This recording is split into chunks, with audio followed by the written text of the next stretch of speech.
காகம் சொன்னது, மாடு மேய்க்க போகும்போது எதுக்கு கோல்?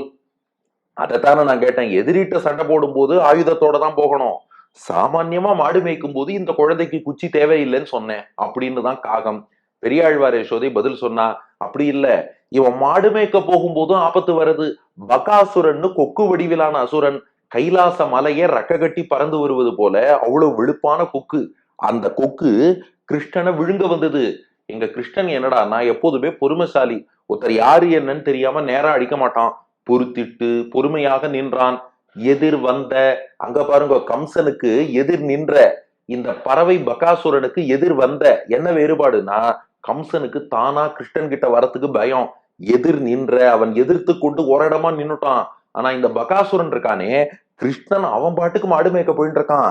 எதிர் வந்த, எதிர்த்து கொண்டு எதிர்ல அவனே வந்தான். ஆனாலும் கிருஷ்ணன், ஏதோ பறவை வந்திருக்கு, அது பாட்டுக்கு போகட்டும் அப்படின்னு பொறுத்திட்டு எதிர் வந்த கிருஷ்ணன் பொறுமையாகத்தான் இருந்தான். ஆனா எதிரில வந்த அந்த பறவை என்ன பண்ணிடுத்து, கிருஷ்ணன் அப்படியே விழுங்கிடுத்து. அந்த பகாசுரன் கொக்கின் வயத்துக்குள்ளேயே கிருஷ்ணன் போயிட்டான். அதுக்கப்புறம் என்ன பண்ணான், தன் திருமேனி வெப்பத்தை அதிகரித்தான். கொக்கால அந்த ஹீட் வெப்பத்தை தாங்க முடியல. கிருஷ்ணனை வெளியே உமிழ பார்த்தது. அப்போ புள்ளின் வாய் கீண்டான். இது அப்படியே ஆண்டாள் நாச்சியார் திருப்பாவை 13ஆம் பாட்டுல புள்ளின் வாய் கீண்டானைன்னு பாருங்க. அந்த வார்த்தை அப்படியே திருத்தகப்பனார் பெரியாழ்வார் பயன்படுத்தி இருக்கார். புள்ளின் வாய் கீண்டான். புள் என்றால் பறவை.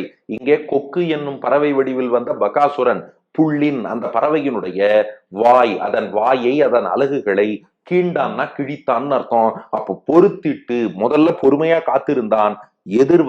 எதிர்த்து வந்தது அந்த கொக்கு. கிருஷ்ணனை விழுங்கெடுத்து அதுக்கப்புறம் புள்ளின் வாய் கீண்டான். அந்த கொக்கினுடைய வாயை கிழித்தான். நினைச்சு பாருக்காகமே, அவன் கையில ஒரு கோல் இருந்ததுன்னா அந்த கொக்கு விழுங்க பார்க்கும்போது கோலால ஒரு தட்டு தட்டி கொக்க விரட்டி இருக்கலாம் இல்லையா? அப்ப கிருஷ்ணனுக்கு கண்ணுக்குட்டி மேய்க்கன்னு மட்டும் இல்ல, கம்சனை அடிக்கிறதுக்கும் குச்சி தேவை. அந்த பகாசுரன் போன்ற அசுரர்கள் தேடி வராளே, அவளை விரட்டுறதுக்கும் ஒரு குச்சி தேவை. அதனாலதான் கோல் கொண்டு வா என்று சொல்கிறேன்.